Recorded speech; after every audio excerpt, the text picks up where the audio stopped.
Oi, eu sou o Felipe, Xandão caneta de cá, Donald Trump caneta de lá, e da última trocação surgiu uma história de que o Trump poderia puxar o fio que desliga o GPS do Brasil. Sim, isso mesmo que você ouviu. E depois ele disse: tia Xanda, eu quero aprender a mamar. Mas falando sério, eu raramente venho aqui falar de pauta quente, e se você me acompanha tempo bastante, já deve ter percebido que eu só venho falar da notícia da semana quando tem muita coisa errada sendo espalhada, porque aí eu de fato tenho material para fazer um vídeo, principalmente quando os maiores veículos de jornalismo estão noticiando meias informações, ou até informações erradas mesmo. Então, sem muita delonga, vem comigo que eu vou te explicar detalhadamente por que o Donald Trump não pode interromper o GPS aqui no Brasil.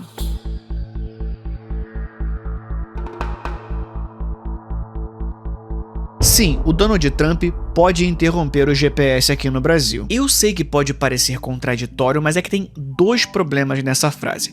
O primeiro é que para fazer isso não é tão simples como apertar um botão vermelho dentro do salão oval. E o segundo é que essa frase tá errada. Ela não significa o que as pessoas que estão dizendo isso acham que significa. E até mesmo os jornalistas que desmentiram essa história desmentiram meio que errado. Ficou faltando umas informações cruciais. O GPS é uma marca, não o nome da tecnologia. E aí começa a maior parte dos enganos que as pessoas estão compartilhando. Então vamos entender bem rapidinho como o GPS funciona. Pelo menos a parte que é relevante para você entender toda essa treta. Se você quiser saber de verdade como ele funciona e o processo histórico que deu origem, vai sair um vídeo para membros explicando. Deixa a sua moedinha lá no meu chapéu que eu te explico tudinho. Na verdade, a tecnologia em si se chama SatNav, ou melhor, Sistema de Navegação por Satélite. Quando o sistema cobre todo o planeta Terra, aí ele é o Global Navigation Satellite System, que tem a sigla em inglês GNSS. Eu vou usar essa convenção a partir de agora, então vamos fazer esse combinado. Quando eu disser GNSS,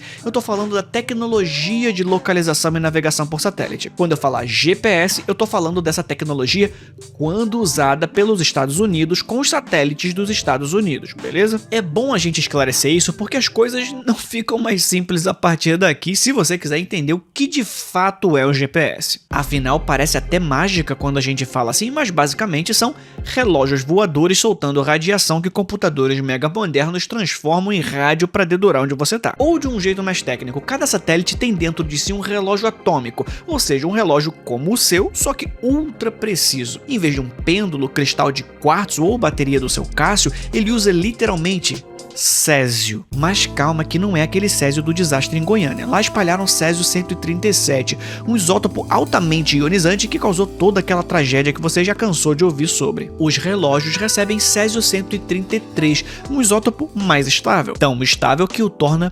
previsível. Então ele usa como compasso a frequência da transição de elétrons no átomo de césio para medir os segundos. Aliás, o mundo todo adota a medida do que é de fato um segundo assim. Só que apenas um satélite não resolve o problema, porque tudo que ele pode fazer é dizer onde ele mesmo está em relação a você. É só uma régua gigante. Então a gente precisa de mais satélites para trocar informação e corrigir os cálculos. E isso vai ser chamado de trilateração, porque precisamos de no mínimo 3. E é importante lembrar que é trilateração e não triangulação. Não é um cálculo de ângulos, mas das distâncias. Com 2 satélites, as esferas de distância se cruzam em uma circunferência. Você identifica o que estiver em qualquer ponto desse círculo, mas ainda não tem informação de tempo. Com 3 satélites, as esferas se cruzam em 2 pontos e o receptor pode escolher o que faz sentido, geralmente na superfície da Terra, mas a compensação do relógio ainda não é resolvida, porque o tempo é relativo, lembra? É por isso que precisamos de 4 satélites. E aí pronto, agora a gente sabe não apenas onde está, mas também quando está. Afinal, não adianta eu saber a sua localização agora, onde você estava 40 minutos atrás. A partir daqui é redundância, 5 ou 6 satélites vão servir de reserva e tal, mas até 23 satélites você não tem o G do GNSS, porque para todo esse cálculo que eu te falei ser global e valer para todo o planeta Terra de maneira segura e precisa, são necessários pelo menos 24 satélites operando. Então agora que você já entendeu como que essa tecnologia funciona no mundo, vamos botar para entrar o grosso. Vamos entender como isso funciona aqui no Brasil, porque esses sistemas sistemas de navegação não servem apenas para o Waze do seu Uber funcionar direitinho. Na agricultura de precisão, essas informações são importantes para controlar as plantações, para saber quanto e quanto despejar defensivos agrícolas, fertilizantes e até para as colheitadeiras e tratores agirem de forma autônoma, o que, em tese, poderia atrapalhar a comida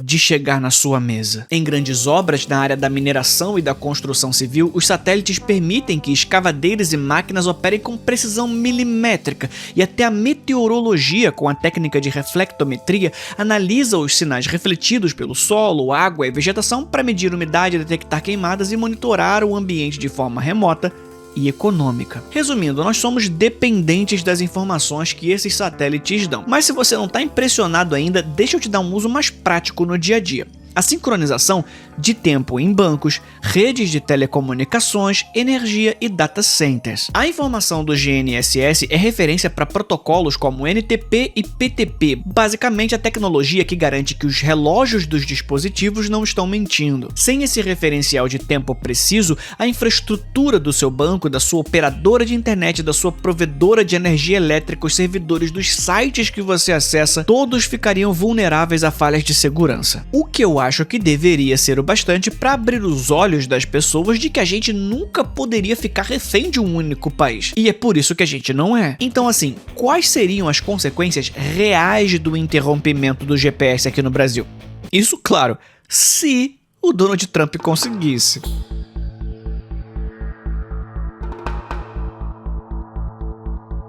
Primeiro que para o presidente americano suspender o GPS civil sobre o Brasil, ele não ia só puxar um fio da tomada ou apertar um botão. Tem todo um roteiro jurídico bem engessado. Primeiro, conforme a Diretiva de Política Espacial 7, emitida em 2021, que atribui autoridade sobre o GPS e serviços de posicionamento em geral, ele tem que fundamentar essa ação numa necessidade de segurança nacional. Ou seja, vai ter que explicar como o Brasil, logo o Brasil, é um país hostil aos Estados Unidos. Algo bem diferente das alegações para as tarifas, que ele até pode, mas já deu problema legal. Depois disso, ele precisa convocar o Conselho de Segurança Nacional, que, por outra diretiva presidencial, o NSPD 39, no anexo B, exige ouvir Defesa, Transporte, Estado e a Comissão Federal de Comunicações, a FCC, sobre impactos econômicos e diplomáticos da interrupção. E eu vou falar mais sobre consequências para os Estados Unidos daqui a pouco. Toda essa galera reunida produziria um parecer técnico a ser votado pelo Comitê Executivo Nacional de Posicionamento,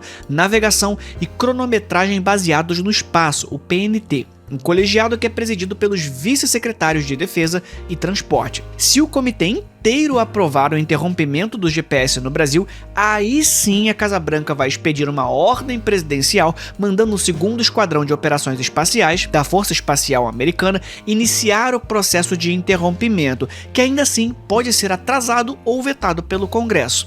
Aí sim eles puxam o fio que desliga, né, Felipe? Então, não, porque se tudo isso for aprovado, tem basicamente 2 jeitos de interromper o sinal do GPS. Mas primeiro, deixa eu falar do jeito que não dá pra fazer. Não dá pra desligar o sinal. Os satélites em órbita emitem sinais de rádio que podem ser captados por qualquer um, basicamente. Assim como o único jeito da FM o Dia impedir você de ouvir os novos sucessos da Perla seria impedindo todo mundo, ou seja, desligando as torres, ou no nosso exemplo real, desligando os satélites, mas aí todo mundo perderia o GPS ao mesmo tempo, porque os Estados Unidos perderam a capacidade de degradar o sinal de GPS civil de forma global desde maio de 2000, quando o presidente Bill Clinton ordenou o fim do protocolo de disponibilidade seletiva, um comando que adicionava erros intencionais ao sinal civil. Além disso, em setembro de 2007, ficou decidido que os satélites GPS-3 não teriam mais sequer o hardware para usar esses códigos, já que o país não pretendia impedir o uso do GPS por ninguém, tinha por que gastar dinheiro com isso, né? Ou seja, nem que o presidente quisesse,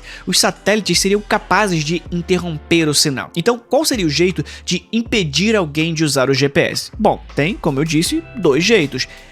que carregam suas consequências. A primeira, mais limpa, é enviar um sinal que marca o satélite americano como não saudável toda vez que ele estiver no alcance brasileiro. Ou seja, sempre que os dispositivos brasileiros tentarem acessar a informação, não vão conseguir porque vamos reconhecer como sinal descartável. Para não travar o equipamento, os sistemas ficam obrigados a ignorar os satélites americanos. Só que tem um problema, essa tática não funciona em receptores que usam o sinal L1. Tudo que você precisa saber é que o GPS emite várias frequências e o L1 é uma delas. Essa frequência vai ser importante daqui a pouco, peraí. Porque se isso não resolver, é só aplicar o comando NavWar. Eles enviam sinais que degradam ou cortam apenas o canal civil. A primeira maneira é com jammers, ou interferência, transmissores em terra, no mar ou no ar que injetam ruído nas frequências e ensurdecem os nossos receptores. Basicamente, eles mandam tanto barulho pra cá que a gente não consegue separar o que é ruído e o que é sinal de verdade. Isso já foi feito antes, mas não costuma ser recomendado porque é um perigo à infraestrutura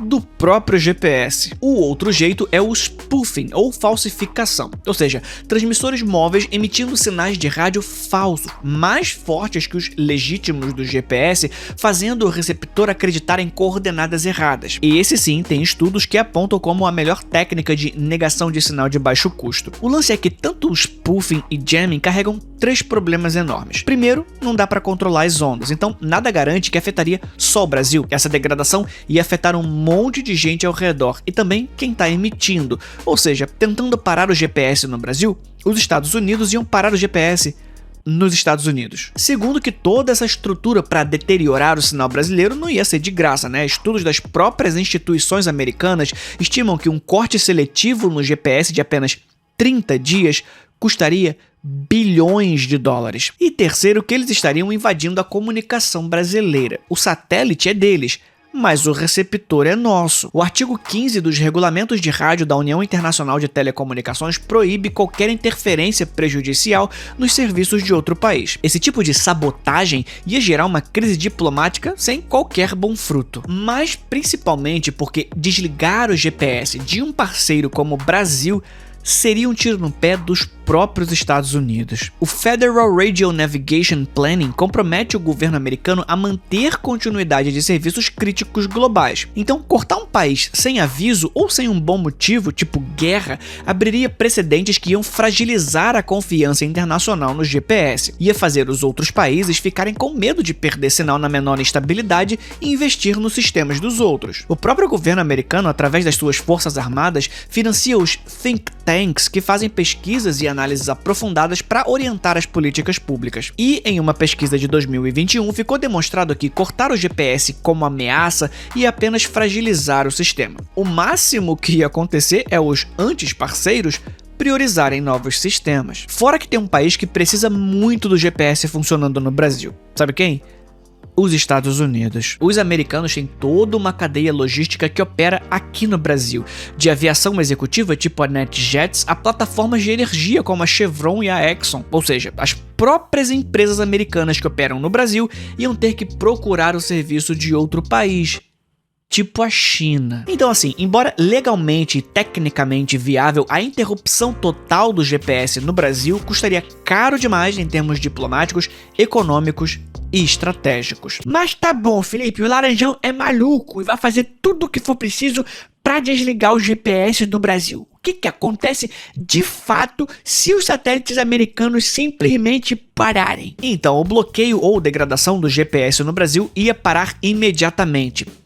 Equipamentos e infraestruturas dependentes exclusivamente do GPS, ou seja, praticamente nenhuma. A maior parte dos nossos telefones aqui no Brasil já rastreia simultaneamente múltiplas constelações, da China, da Rússia, da União Europeia e até dos sisteminhas que estão começando agora, tipo Índia e Japão, como eu tinha falado. Então, do seu Xiaomi de R$800 ao seu iPhone parcelado até perder de vista, o seu Waze e Google Earth nunca iam parar de funcionar. O máximo que ia acontecer é que quando o aparelho precisa encontrar o sinal pela primeira vez, demora um pouquinho. Ou seja, ligou o receptor, tá sem nenhuma informação, vai demorar uns 2 a 4 minutos. Não encontrou o GPS, precisa encontrar o sinal russo, o tempo de TTFF é cerca de 10 a 30 segundos, o máximo de interrupção que o seu celular teria. E claro, ainda tem a China e a União Europeia na fila. E eu disse a maior parte dos celulares não dependem exclusivamente de GPS só por desencargo. eu não conheço nenhum aparelho que dependa de GPS. Mas como também não conheço todos os modelos que existem na face da Terra, eu não vou afirmar com tanta certeza, né? Se você conhece algum, coloca aí nos comentários. Agora, na aviação, a gente teria de fato um problema relevante. Praticamente todos os voos no Brasil usam GPS. A única dor de cabeça que isso daria seria a troca dos protocolos, que precisariam ser adaptados por outros satélites. Diferentemente do seu celular, os aviões precisam de certificações específicas, os pilotos precisam receber treinamento específico e etc. E a transição total para um novo sistema ia demorar por volta de 1 ano. Mas até lá, a gente não ia ficar sem voos. Enquanto isso, dá perfeitamente para se guiar usando redes VOR e DME, basicamente sinais de rádio vindos da Terra, não dos satélites. Nessa transição, as rotas poderiam ficar menos diretas e o voo talvez precisasse ser mais alto. As organizações de tráfego aéreo no Brasil, inclusive, já têm planos de contingência que mandam manter esses radiofaróis justamente para esse tipo de emergência. Ou seja, a gente está preparado. Mas nem isso seria um problema, porque lembra que eu disse que existem 2 jeitos? Um deles é jamming e spoofing, que não ia dar certo. O outro é aquilo de marcar os satélites americanos como não saudáveis para os brasileiros. Só que essa técnica só funciona no GPS civil, aquele que já pode ser substituído em segundos por outro serviço. O lance é que boa parte da aviação brasileira que usa GPS, e basicamente todos os dispositivos que são assim, usa a frequência L1. Justamente a frequência que não é afetada por essa técnica. Então assim, tirando essa parte mais complexa que eu acabei de explicar da aviação, basicamente todas as outras áreas que dependem de navegação por satélite já se atualizaram e recebem sinais de outros países. Dispositivos que dependem exclusivamente do GPS são raros e quase nunca em operações importantes. E no caso da aviação, não é nenhum problema de equipamento, mas das pessoas mesmo. Então, um resumo dessa história é: o Trump, nem qualquer representante da Casa Branca, disse que ia interromper o GPS, mas se ele quisesse, ia ter uma parede de burocracia na frente dele. E se ele transpusesse essa parede, teria uma parede geopolítica e diplomática que o frearia. E se ele atravessasse, isso ia custar bilhões de dólares para os Estados Unidos, ia enfraquecer a credibilidade de uma das maiores tecnologias que eles controlam, ia causar constrangimento com empresas americanas no Brasil, fortaleceria tecnologicamente seus maiores inimigos, que são Rússia e China, e tudo isso para no final não causar nenhum arranhão na gente. Entendeu por que a resposta para a pergunta não é tão simples? Não, o Trump não vai desligar o GPS no Brasil, porque desligar e GPS não são exatamente o que você imagina que é. E na pior das hipóteses, a gente já tem o serviço de outros para usar. E talvez esse seja o momento que você diz: ah, Felipe, como o Brasil é uma merda, a gente já deveria ter o nosso próprio GPS. Você quer mesmo saber por que o Brasil não tem o seu próprio sistema de navegação por satélite? Então se inscreve aqui no canal que você vai descobrir. No próximo vídeo eu vou te explicar todos os pontos políticos e econômicos que fizeram a gente não chegar lá ainda. Te encontro aqui, nesse mesmo horário, nesse mesmo canal. A gente se vê na próxima.